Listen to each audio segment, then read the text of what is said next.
Hey, it's Brett with Graphic Policy. I'm here with Denton J. Tipton. We're here to talk Magma Comix, the imprint of heavy metal, and his series Chasing the Dragon, which is coming out from that imprint. So welcome. Thanks for joining us. Hey, thanks, Brett. Appreciate you having me on. So first things first, I don't know what really goes into creating an imprint or anything like that. So take us through, how did Magma come about? Yeah, I didn't know how either until I got into it. Um, I had left IDW and had been working on my own projects, writing. I wanted to do more writing, but I also still wanted to edit because I basically just want to make comic books. That's something that really drives me and something that gets me going. So I pursued that. I knew Tim Seeley. I'd worked with him on a Forgotten Realms miniseries many years ago. And then we kind of reconnected at San Diego. The last one that we had, I guess that was 2019. Man, the years, Yeah. we lost one. Um, so I knew Tim and I had reached out to him and was pitching Chasing the Dragon. And he had interest in that. So we were, having that conversation. And then a representative of Jade Lagardère had reached out to me, and she had written Amber Blake, and it was done in France with the publisher Glénat, and then IDW had picked up the foreign rights to that. So was already their Glénat's main contact at IDW at the time, so they were familiar with me, and then Jade's representative was like, "Hey, we're wanting to do a third book, and we need some guidance." So, and saw that you're available to help. So they hired me as a consultant to help develop the IP and find a new publisher for the third book. Um, so I kind of rounded up the old team, which included Butch Guice on art, and he loves Amber Blake, so he was definitely down to do more. So I went to Tim and said, "Hey, I'm also representing Amber Blake, this property, and it seems like a good fit for a heavy metal, since heavy metal started out as a French publication, company, and then transferred over. And so it's there's a lot of and the content was a good fit, so it made a lot of sense. So he liked it. They liked Butch's work. Butch was already working with them on Tarna, on the magazine. So they're like, "Yeah, we love this. We like both of these. We're going to kick you up to the CEO, and you guys can start talking contracts." So I get a call set up with Matt Medney, the CEO of Heavy Metal. We start talking. He loves Chasing the Dragon, loves Amber Blake, loves Butch. So he's like, "Well, we want to do both of these projects, but you have a pretty good pedigree coming from IDW, been working on a lot of licensed books, doing a lot of creator owned as well. Worked with Steve Niles a lot, you know, some of the other typical IDW creators." So he's like, "Well, why don't we kind of bring both of those in, and you can kind of start your own imprint and bring other creators in."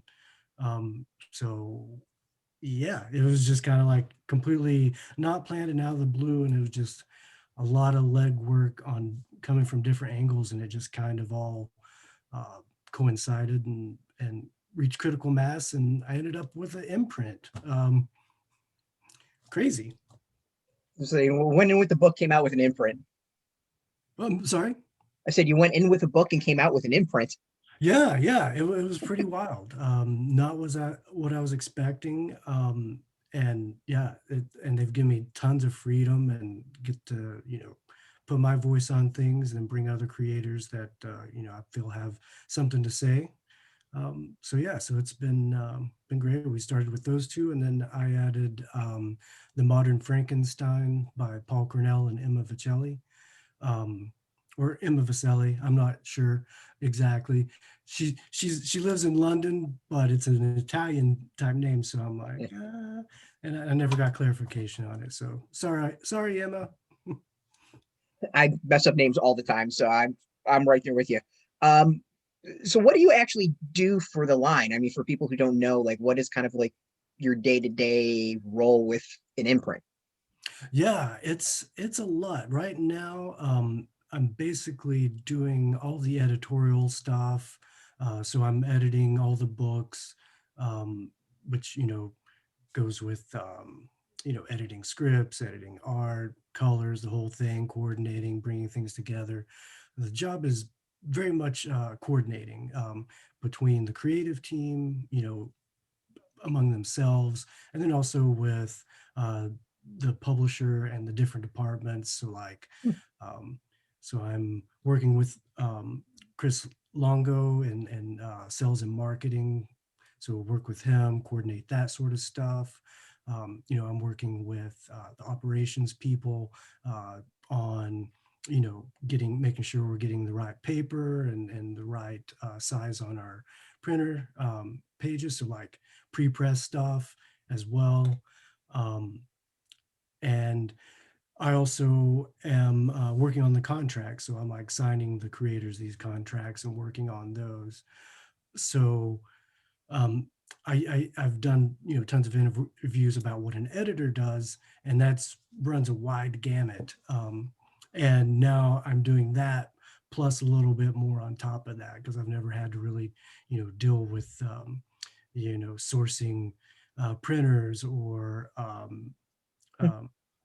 going over contracts and talking with um, agents and lawyers and all that, make sure that's all fair and equal to everyone and all that. So um, any given day, I usually focus on the creation first. So I will focus on editing scripts or answering emails or get passing along notes from other creators because I'll coordinate that as well. Um, so I'll focus on the making of the book primarily, and then the creative, and then I go on to the other stuff, the more business stuff.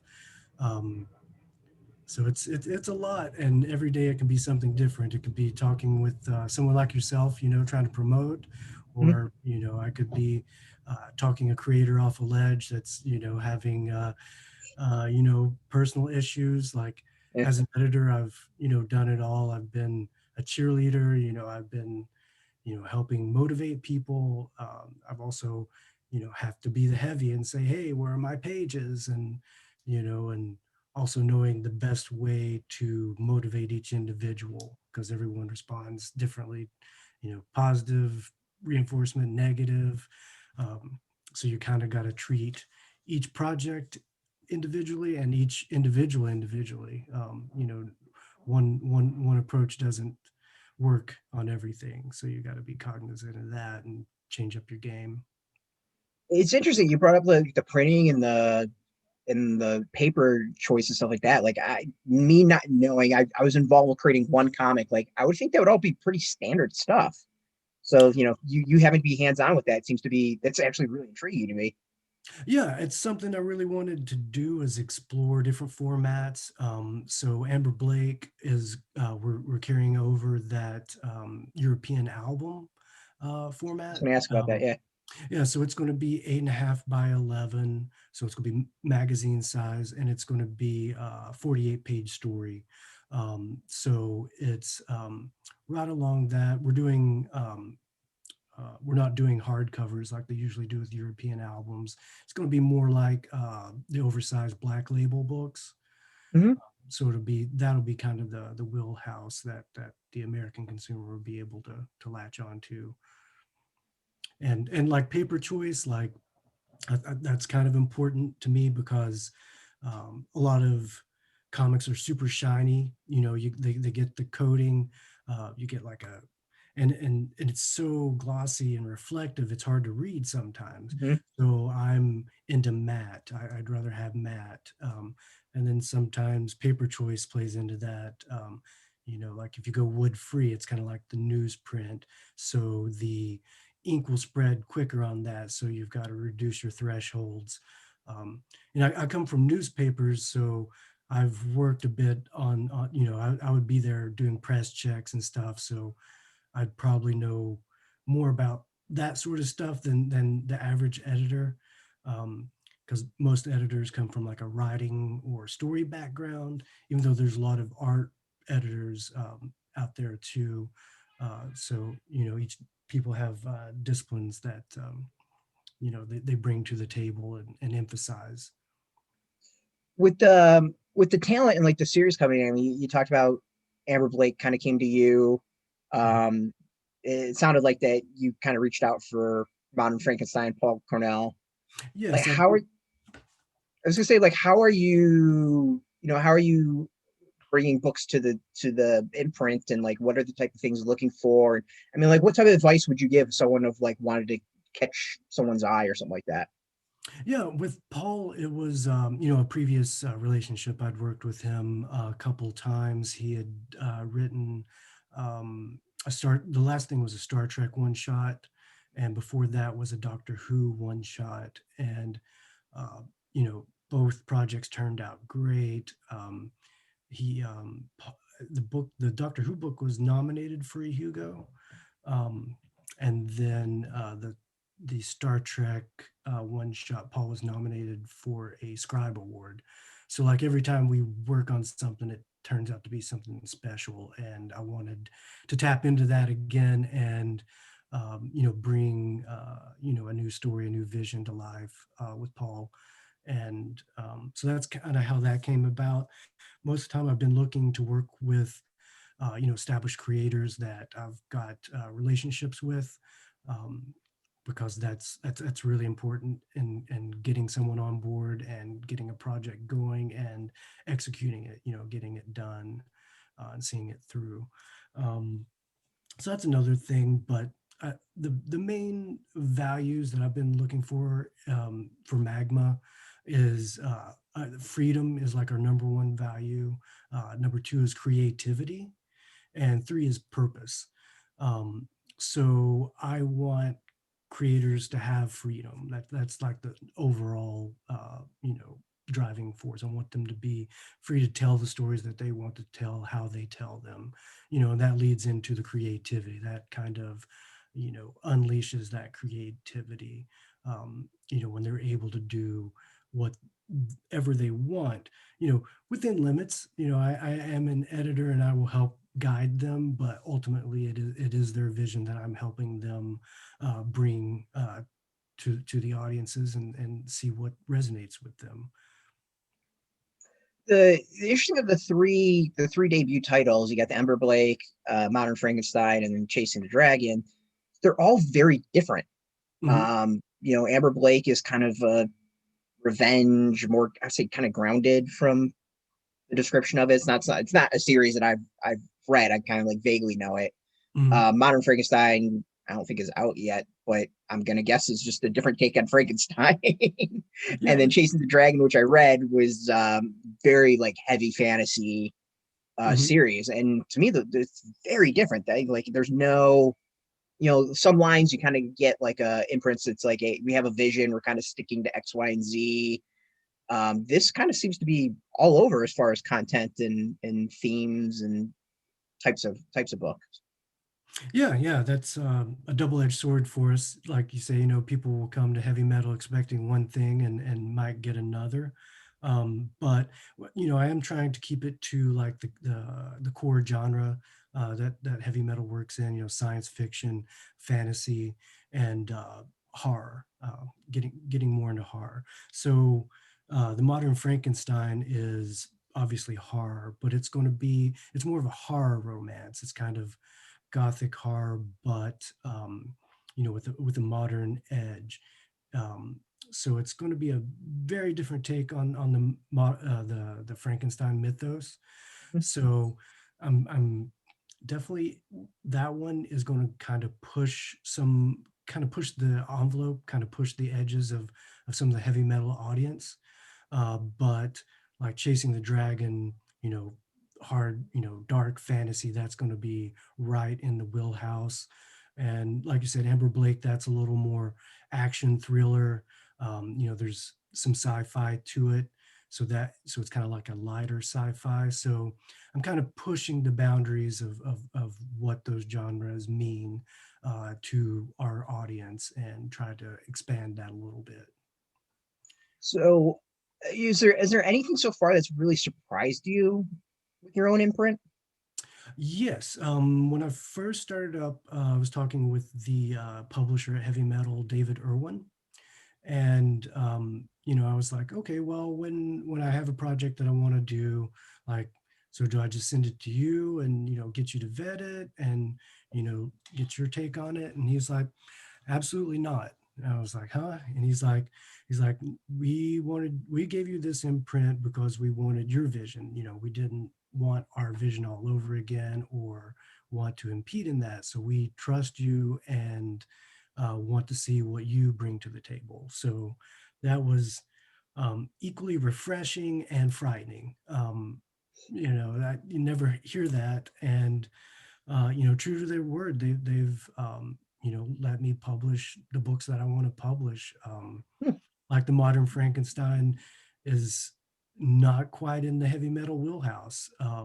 So that one really, put that to the test. And sorry about that. No, And all good.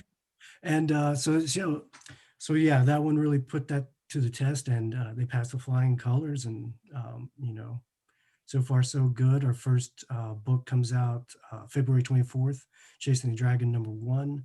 And then that will be followed with Amber Blake. And April sees the launch of the Modern Frankenstein. So with Chasing the Dragon, what so how did the series come about? Like it's an interesting thing. Like I read the first issue. Um, it's it revolves around kind of this drug addiction of this dragon blood, which I thought was really intriguing. Mhm. And then kind of things spiral from there in a very fantasy way. I think a best way of describing it. Mhm. Um, so how did the concept come around? Because I really thought this, like, starting to read it, of this concept of a drug addiction in a fantasy setting was something really interesting, because usually kind of in that setting you see like opium seems to be the fill-in for that, and Mhm. it doesn't quite fit the fantasy world all the time, but like the dragon blood was really unique and interesting. Cool, thank you. Yeah, that came about. It's been years in the making. Honestly, I had been working with Minton Matthews, the artist. Goes by Minton 3. I've been working with him for probably a decade now, and he did some Silent Hill comics with IDW. He also did some Joe Lansdale stuff, and then I got to know him and started working with him on some his own projects like the Memory Collectors. I worked with him on Steve Niles on Transfusion was the name of that title. So I've been working with him for years. He had been doing some X-Files covers for me, and we've just been talking about doing our own project for years. Um, so I kind of like threw out a few ideas at him, and he really wanted to do something fantasy. And I was, reading up. I read up a lot on the occult and alchemy and sort of stuff like that. Really supernatural. Love reading that sort of stuff. So I was into alchemy at the time, and he's into that sort of stuff as well. He was really well versed on it. So I kind of took those threads and started building a story specifically for Menton. Um, and I like I was saying, with all the Magma books, I want them to have a purpose and strong themes. So I want to tell meaningful stories. I don't want to just titillate or entertainment is good. All stories need to entertain, but there should be some substance there. And Mhm. this story, you're talking about drug addiction. That's one of the main themes. And the other one is freedom versus slavery. Like, what is the nature of what it actually means? We There's plenty of stories out there about the cages that we put ourselves in. So I wanted to explore that as well, because the two main characters in the story are slaves. So it kind of led into that. So it kind of all kind of developed organically over the years and pull different things. And um, you know, drug addiction is something that affects just about everyone. Everyone knows someone that has battled substance abuse, or it's in their family. We heard all about the opioid crisis the past few years. So a lot of that played into it, and it's an important subject, and I thought I had something to say about it, and so we're doing it through this story. And I wanted, fantasy, I wanted to do something different. So, the drug addiction thing, like you say, that's kind of interesting. So kind of looked at things in that fantasy trope, all the fantasy tropes, and, dragons, obviously a huge one. So I was like, thinking along the lines of heroin and that stuff, like one of my favorite movies, and a big influence on this is Train Spotting. So there's some of that vibe in it. So I was just like, okay, well, dragon's blood, they could fashion that into a drug, and shoot that up, and all that sort of weird stuff.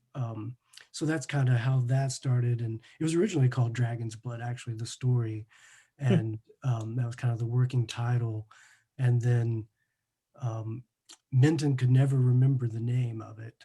Um, and then so I ended up, thinking it over, and I was like, I need to come up with something memorable. And so I kind of, started doing some lists and seeing what kind of crossed over. And then it's like, okay, so we've got dragons, that's strong, dragon's blood, blood of the dragon.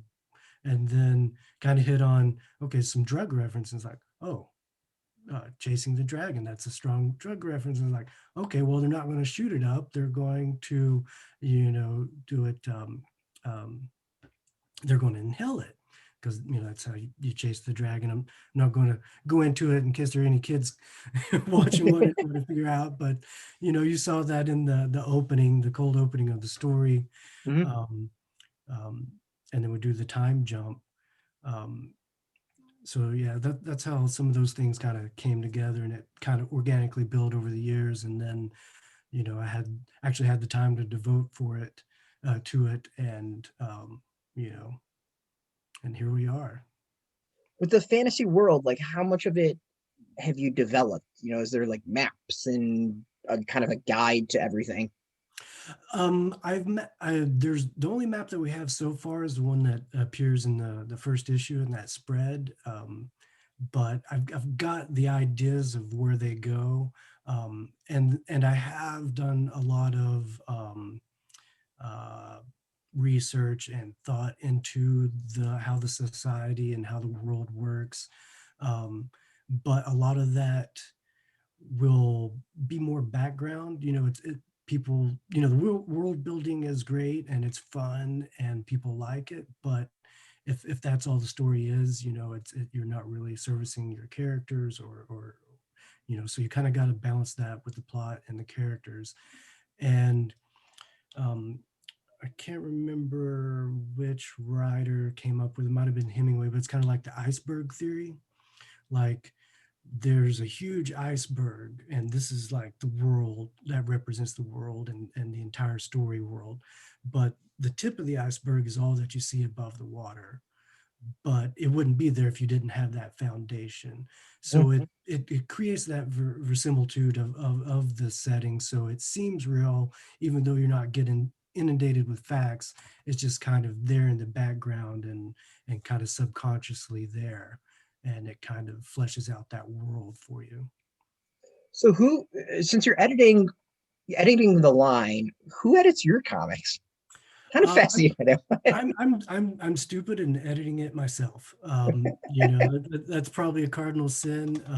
It used to happen in comics all the time, but not so much anymore. So yeah, so I'm editing myself. I'm, you know, uh, writing scripts, reviewing pages, cleaning up scripts, getting those ready for lettering. So yeah, and I'm, one of those control freak people. So it any other editor would probably lose their mind trying to edit this for me. So figured I'd spare anyone the grief and just doing it myself. You've worked on a lot of licensed comics in the past, and now you're doing your own, your creator own with your own imprint. Like, how does that differ? Like, what for you as a creator, how does that change things? Oh man, it's a massive difference, especially on certain licensed comics where there's multiple layers, because you're coordinating with all those folks. So let's say when let's take Star Wars Adventures for example. That's a big one that everyone knows that I've worked on, and basically, we work directly with Disney on that and develop stuff, and we bring in creators to pitch stories and artists to do samples to draw them, and it all starts with Lucasfilm, and we vet those, um, and then there's also the Disney layer above them. So, there's a couple of layers of approval, and then we're also working with a couple of layers of, say, publicity and marketing.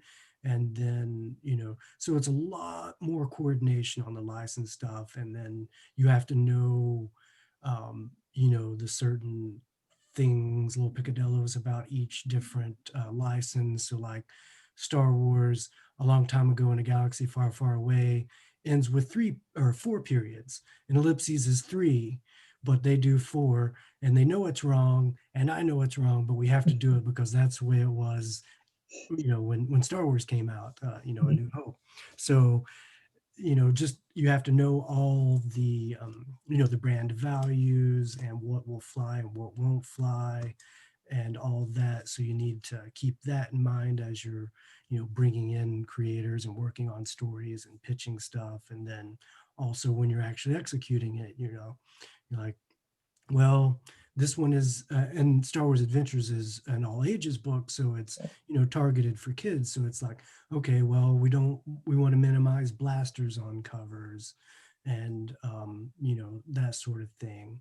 So you kind of got to know all the rules, and there's always turnaround times for reviews. So you know, it could be usually 10 business days is kind of a standard. So that plays a major factor into it when you're on a monthly schedule. So you got to work far, far ahead, and and sometimes that's not possible, and sometimes something else will come late that makes everything else on the back end of that rushed. So it's a lot of coordinating and making sure schedules are kept, and the brand is you know, keeping with those standards and what the fans expect as well, and you can't make a crappy Star Wars comic that, is off brand like they used to do at Marvel back in the 70s, which I love. I love all those books. That was one of the things that, cemented my love for Star Wars, because, I grew up with the love of comics. I started getting into comics when I was really young, like 3, 4, watching Super Friends, and then started getting into Star Wars. And then I found out there was a Star Wars comic, and that was kind of like the ultimate for me at the time. So, um, it's cool to be able to revisit that and kind of pay it back, pay it forward, and bring those comics to those kids like I was, 30 years ago. Like I said, there's got to be some interesting things to it in that, like, when doing the license stuff, like the advantages that, like, you have a corporation behind you. You have a lot of people who can maybe do a lot of different things, and it's maybe not quite as small of a team where people have to do like 5 different jobs. But as an indie, like, yeah, you're doing 5 different jobs, but you really are calling the shots and doing what you want. Like, there's, like, seems like it's kind of a give and take as to, yeah, there's advantages with one, but there's advantages with the other, and it's just kind of what you seem to like. Yeah, and that's a big part of it. Obviously, a big brand is going to bring bigger sales. Yeah. No one, it's hard to take a chance on an unknown when you're a publisher, retailer, or reader. All down the line. Everyone wants a sure thing. So, in lieu of those big brands, I'm focusing on the creators. And bringing those that have their audiences, and cater to them, try to bring them to new audiences as well, and say modern Frankenstein, we've got Paul Cornell.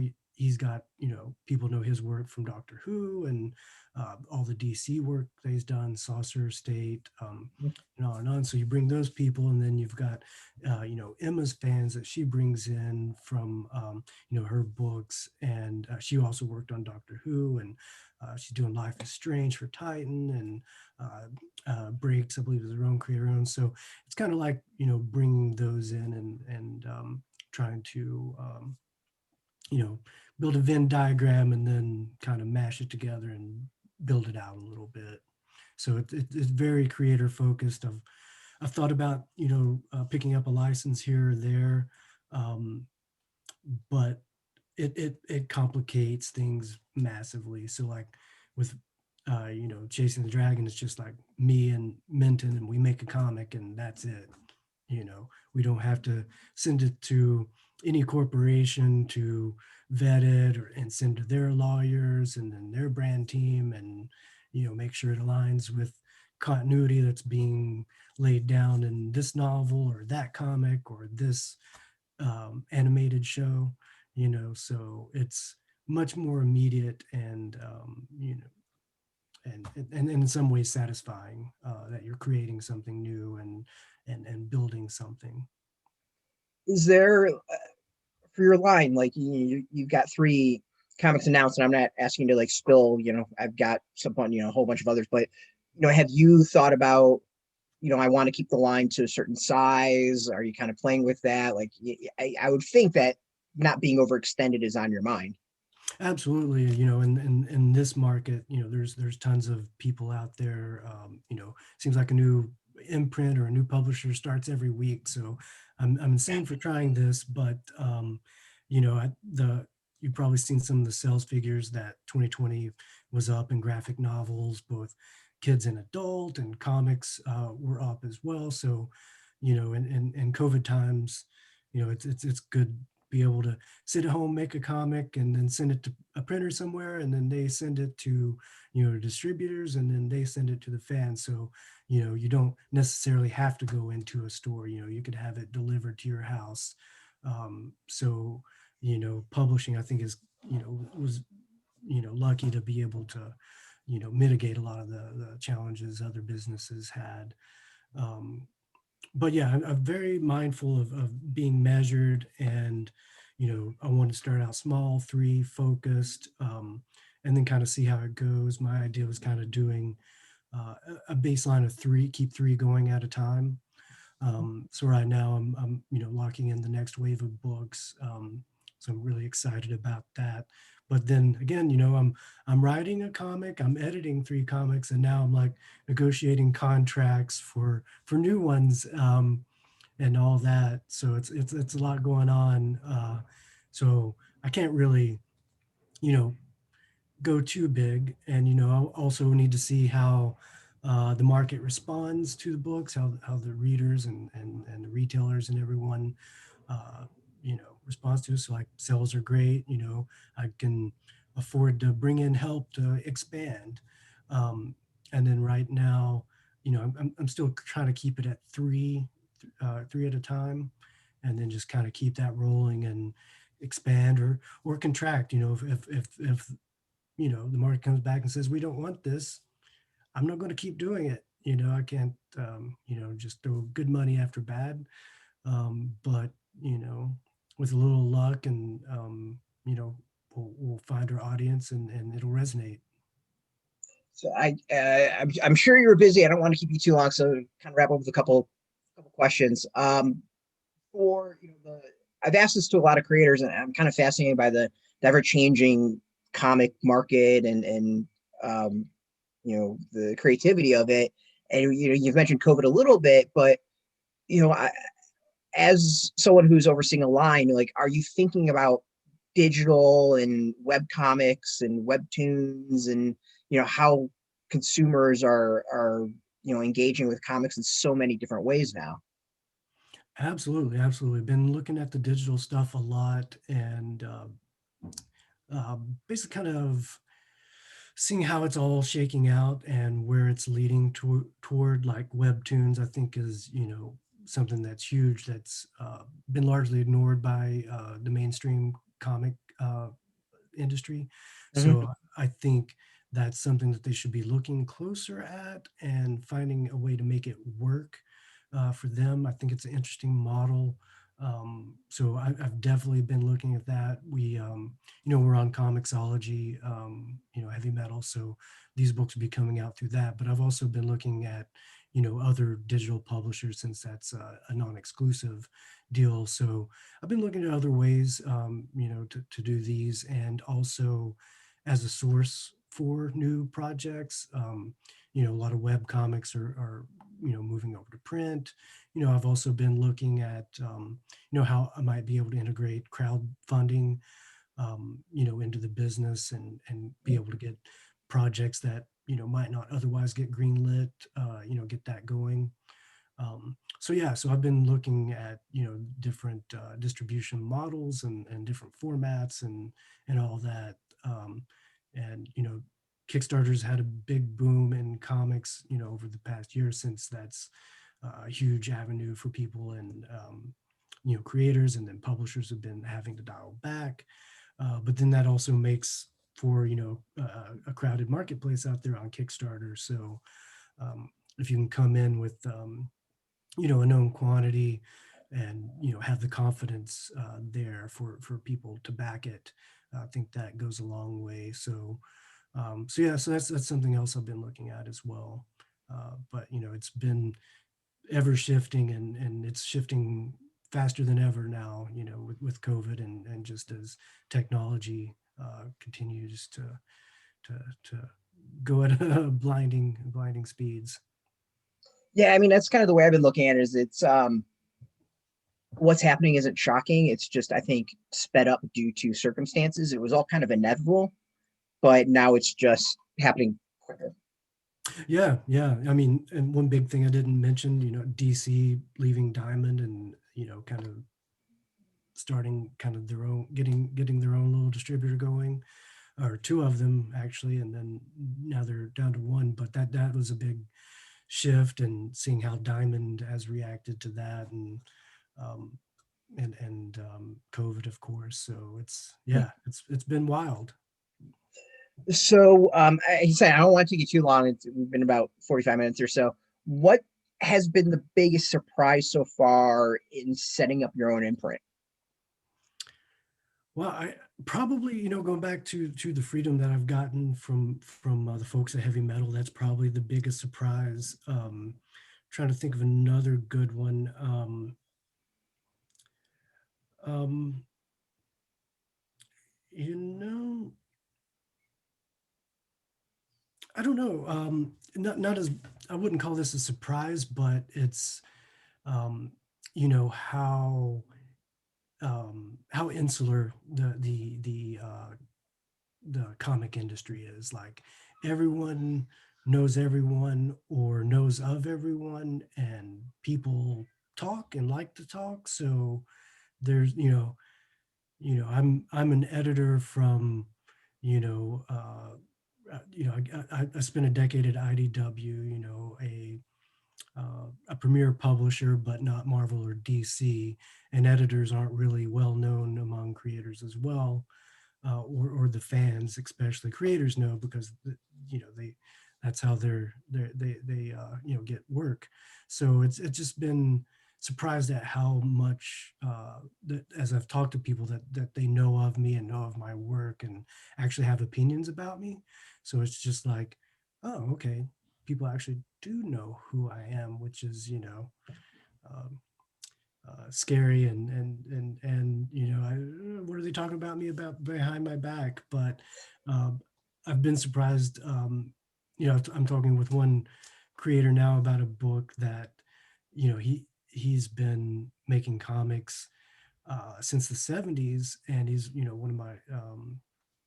one of the people I've really followed and love, and you know and I've been talking with him, and he's like, oh yeah, I talked with this guy, and he says really great things about you, and I should work with you. And I'm just like, okay, that's crazy that you even know who I am and that you have a good impression of me, but it really goes to show that um, your reputation is extremely important in doing business with anyone. So you want people to trust you and know they can rely on you, and and if that's the case, the good word's going to get around, and the bad word's going to get around even quicker. So yeah, so it's protect your reputation. That would be a big piece of advice I would give anyone. And that's the final question would have been like, what advice you could give. So we're going to leave it on protect your reputation. It's actually a good spot to leave it. I really appreciate you chatting. It's been fun and very educational. Awesome, Brett. I mean, it's great to have you or to be on here and be able to talk about Magma and everything, and some great questions there. I appreciate it, and I'm looking forward to reading the rest of the books. Okay, thanks. Yeah, you'll get them. You'll get them. We'll send you PDFs for sure. See if we can get some physical ones to you as well. So I appreciate it. Thanks, Brett. Yeah, thanks.